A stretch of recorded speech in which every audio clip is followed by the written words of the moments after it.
तो मार्केट में लिक्विडिटी क्यों जरूरी होती है? मार्केट ऐसे ही कहीं भी नहीं मूव करता, उसे चलने के लिए एक फ्यूल चाहिए, उसे ही लिक्विडिटी कहते हैं। जहाँ ट्रेडर्स के स्टॉप लॉसेस होंगे, इंस्टीट्यूशंस वहां जाएगा, उनको कलेक्ट करेगा, फिर उनके स्टॉप लॉस हंट करके अपने प्राइस के हिसाब से मूव करेगा। क्योंकि इंस्टीट्यूशनल प्लेयर्स के बहुत बड़े बड़े ऑर्डर्स होते हैं, तो पहले उन ऑर्डर्स को वो कलेक्ट करता है, उनके स्टॉप हंट करता है और फिर उसके बाद अपने रियल डायरेक्शन में मूव करता है। तो जहाँ आपने जान लिया लिक्विडिटी क्या होती है, तब समझते हैं लिक्विडिटी के कितने प्रकार होते हैं, लिक्विडिटी कितने टाइप्स की होती है। सबसे पहले लिक्विडिटी होती है लिक्विडिटी हंट। लिक्विडिटी हंट मतलब जब मार्केट अपना स्टॉप लॉस हंट करके अपना रियल मूव देता है।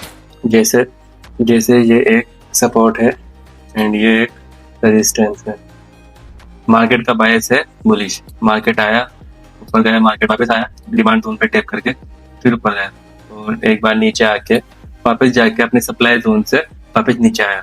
तो अब यहाँ पे और बाइंग देखी थी, तो वो दोबारा अपना बाय ऑर्डर्स यहाँ पे प्लेस करना शुरू कर देंगे और अपना स्टॉप लॉस यहाँ लगा देंगे। तो जैसे ही छोटा सा मोमेंटम मार्केट दिखा के ऊपर जाने लगेगा, वैसे ही मार्केट उनका स्टॉप लॉस हंट करके अपना रियल मूव दिखा देगी। इसे बोलते हैं liquidity stop hunt, liquidity hunt. Obvious सी बात है, जो भी यहाँ पे डिमांड जोन देख के यहाँ पे बाय करने की कोशिश करेगा, उसका वो यहाँ पे अपना ऑर्डर लगाएगा, तो उसका स्टॉप लॉस कहाँ होगा? इन्हीं जोन के आसपास उसका स्टॉप लॉस होगा। तो इसी स्टॉप लॉस को हंट करके मार्केट अपना रियल डायरेक्शन दिखाती है।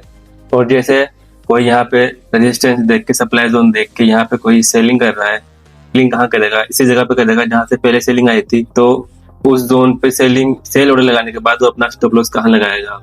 सो ऑब्वियस सी बात है, या तो वो अपना स्टॉप लॉस ऑर्डर यहाँ पे लगाएगा, यहाँ पे लगाएगा, या फिर यहाँ पे लगाएगा, यहाँ पे लगाएगा। तो मार्केट उसका भी स्टॉप लॉस हंट करके फिर वो नीचे जाएगी।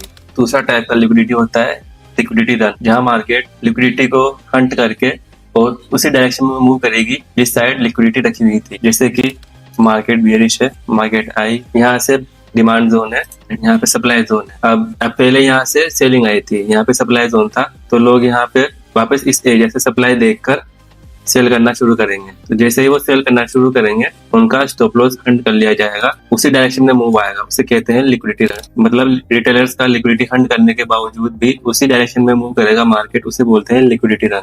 और भी कई लिक्विडिटी होती है, जैसे ये इक्वल हाइज है, बहुत से इसे डबल टॉप भी बोलेंगे, ये डबल टॉप हो गया। अब रिटेलर्स इसको देख के बहुत से यहाँ पे सेल करने की कोशिश करते हैं, तो मार्केट उनका स्टॉप लॉस या तो यहाँ होता है या फिर उनका स्टॉप लॉस यहाँ होता है। तो मार्केट उनका स्टॉप लॉस हंट करके फिर वो मार्केट में जा जाता है। और एक और लिक्विडिटी होती है ट्रेंड लाइन लिक्विडिटी। जैसे मार्केट यहाँ पे इस लिक्विडिटी का, इस ट्रेंड लाइन का सपोर्ट ले रहा है, ये ट्रेंड लाइन का सपोर्ट ले रहा है, और इसके हिसाब से जो लोग बाग इस ट्रेंड लाइन को देख के यहाँ पे सपोर्ट पे बाय करेंगे, तो उनका लिक्विडिटी हंट करके, या तो वो लिक्विडिटी हंट करके रिवर्सल दे देगा, या फिर लिक्विडिटी हंट तो वो अपने रियल डायरेक्शन में भी जा सकता है। और भी कई लिक्विडिटी होती है, लेकिन ये मेजर लिक्विडिटी होती है, लेकिन ये इंपॉर्टेंट लिक्विडिटी होती है जहाँ पे आपको ध्यान देना चाहिए। आपको लिक्विडिटी जानना क्यों जरूरी है? सिंपल सी बात है, अगर आप लिक्विडिटी जान जाओगे तो आपको पता चल जाएगा कि रिटेलर्स लोग कहाँ पे एंट्री कर रहे हैं और कहाँ पे उनका एग्जिट पॉइंट है, उन्होंने अपना स्टॉप लॉस कहाँ लगाया हुआ है। उसी के हिसाब से आप ट्रेड करना शुरू करेंगे, उसी के हिसाब से आप नॉलेज लगाएंगे, तो आप बड़े प्लेयर्स के साथ ट्रेड कर सकेंगे और उससे आपका ट्रेड विन करने का हाई प्रोबेबिलिटी बन जाता है। यानी ट्रेडिंग का असली एज यही है। लिक्विडिटी क्या है, क्यों जरूरी है, ये तो आप समझ गए। अब मेरी नेक्स्ट वीडियो में मैं आपको बताऊंगा लिक्विडिटी देख के आप ट्रेड कैसे ले सकते हैं, कैसे अपना ट्रेड फाइंड कर सकते हैं, आपको लिक्विडिटी के लिए कौन सी बेस्ट स्ट्रेटेजीज यूज करनी चाहिए। और ये जानने के लिए आपको नेक्स्ट वीडियो में मैं आपको बताऊंगा लिक्विडिटी के ऊपर एकदम बेस्ट स्ट्रेटेजीज के बारे में। Thank you.